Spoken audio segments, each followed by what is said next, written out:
ಅಲ್ಲ ನೀವು ಸಾಮಾನ್ಯ ಮನೋವೈದ್ಯರಲ್ಲ.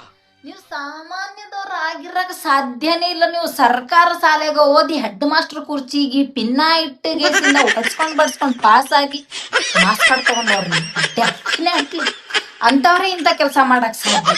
ನಾನು ಯಾಕೆ ಇವತ್ತು ಈ ಮಾತಾಡಕತ್ತೀನಿ ಅಂತಂದ್ರ ಬ್ರ್ಯಾಂಡ್ ಕೊಲೆ ಬರ್ತಾವ ಅಂತೇಳಿ ನಾನು ಇನ್ಸ್ಟಾಗ್ರಾಮ್ ಒಳಗ ನಾನು ಜಿಮೇಲ್ ಐಡಿನ ಹಾಕಿನ್ರಿ ಬಯೋ ಒಳಗ. ಆ ಜಿಮೇಲ್ ಐಡಿ ಒಬ್ಬ ಮೇಲ್ ಕಳಿಸ್ಯಾನ, ಏನ್ ಗೊತ್ತಾ, ಅಕ್ಕ ಊಟ ಆಯ್ತಾ. ಅಲ್ಲ ಇಂಥ ತಲಿಗಳು ಇಂಥ ಟ್ಯಾಲೆಂಟ್ಗಳು ನಮ್ಮ ದೇಶ ಬಿಟ್ಟು ಹೊರಗೆ ಹೋಗ್ಬಾರ್ದು. ಇನ್ನೊಂದೇನು ಪುಣ್ಯ ಅಂತಂದ್ರೆ ಎಂಥ ತಂಗಿಗೆ ಎಂಥ ಅಣ್ಣದವರು ಎಂಥ ತಮ್ಮದವರು ಏನ್ ಕತಿ ಇದು ಪುಣ್ಯ ಮಾಡಿ ನಿಮ್ಮ ಹತ್ರ ಬೆಳೆಯಕ್ಕೆ ನನಗೆ ಸೀರಿಯಸ್ಲಿ. ಅವನೆಲ್ಲರೂ ಜಿಮೇಲ್ದಾಗ ಫೋನ್ ಪೇದಾಗ ಪೇಟಿಎಮ್ದಾಗ ಮೆಸೇಜ್ ಮಾಡೋರು ನೀವು ಬಿಟ್ರ ನಂಬರ್ ಇಲ್ಲ ಅಂತೇಳಿ ಸುಮ್ಮಾಗಿರ್ರಿ ಅಲ್ಲ.